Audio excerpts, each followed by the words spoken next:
Here are 7 ways to market your monetized paywall podcast via the VidaFair website and app.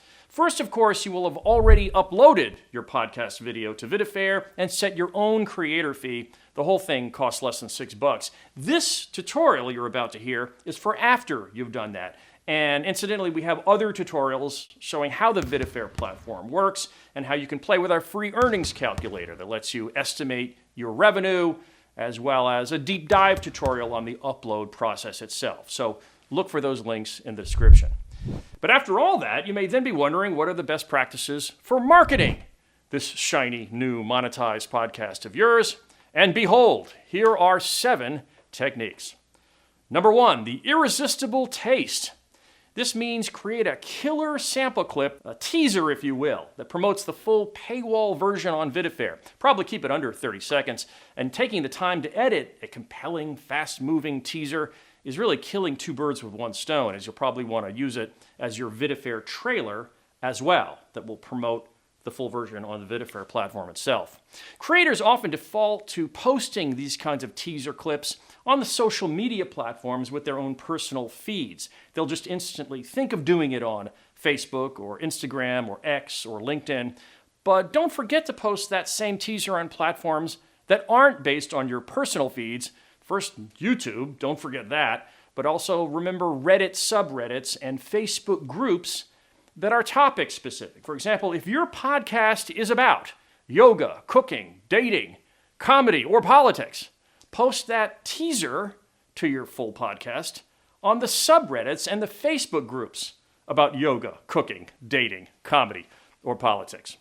Also, always explain that people can support you by renting that whole episode on the VidaFair link in the description section of your YouTube or whatever the platform is. Make sure, in other words, they know that most of their rental payment goes to you, the creator.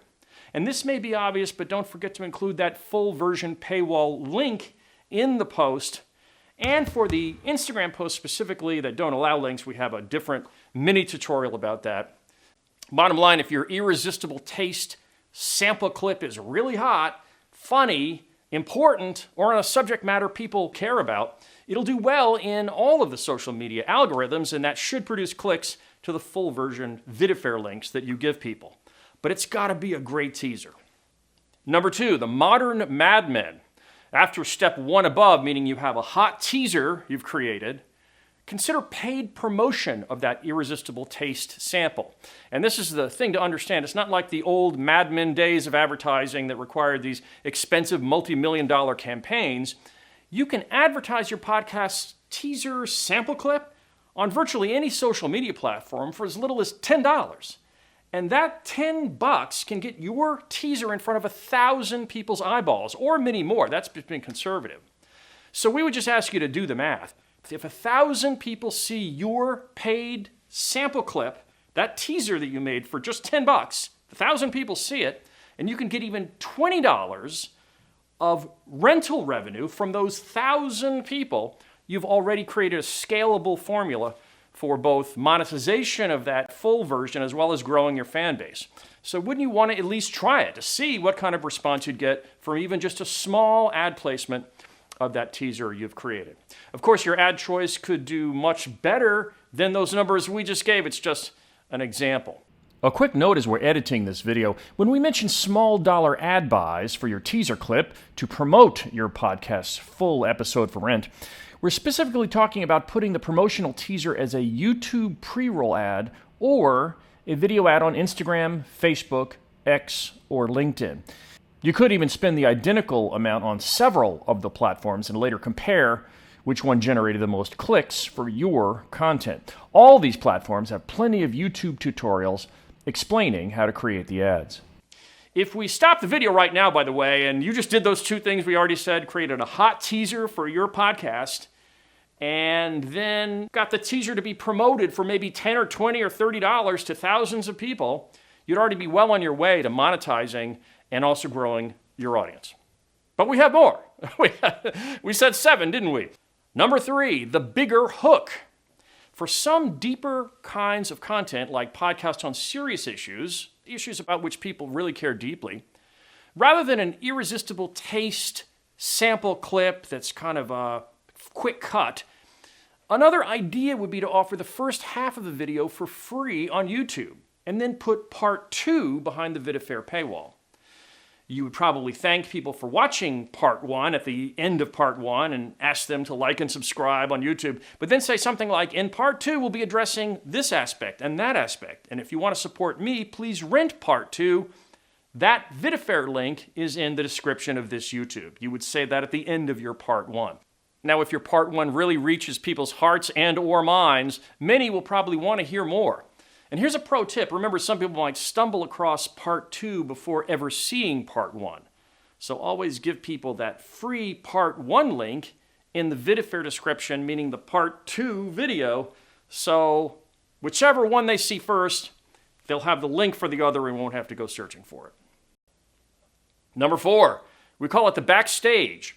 For some content where there's an official version that will be offered for free on a platform like YouTube or Rumble, consider making a separate kind of behind the scenes or after hours style video for your superfans. The Backstage, we call it. The content could be of a more personal tone, or it could be candid thoughts about your past or future shows. It could be something like footage from a green room, something stylistically different, usually something more informal. If your main show is interviews, for example, your Backstage show could be your reviews of other interviews you've seen online, or something of a similar subject matter. If your main show is about, say, music or workouts, your Backstage version could be reviews of other musicians or other workout content. Think of it as like a backstage pass to a favorite musician. It's not that you hear the show better from backstage, it's just kind of cool to see a different side of the performer from behind the curtain, and you'll be giving your viewers online a chance to do that virtually. Number 5, the Uncensored. For a variety of reasons, some kinds of content gets cleaned up before it's ever released on YouTube, meaning people go and remove the controversial language or violent imagery. And keep in mind, VidaFair doesn't allow videos with porn or child abuse, but VidaFair could be the perfect place for uncensored versions of true crime stories or war reporting, or films with depictions or discussions of violence or acts of self-harm. And here's another example. VidaFair would never censor medical debates, such as those that happened during COVID. You want to use good judgment on this one, but hosts frequently sidestep certain topics in their YouTube podcasts, sometimes just because even the mention of those subjects will hurt the video with the algorithm, or it will get them demonetized on YouTube. And the fact is, some viewers are willing to pay for your unfiltered version of your podcast.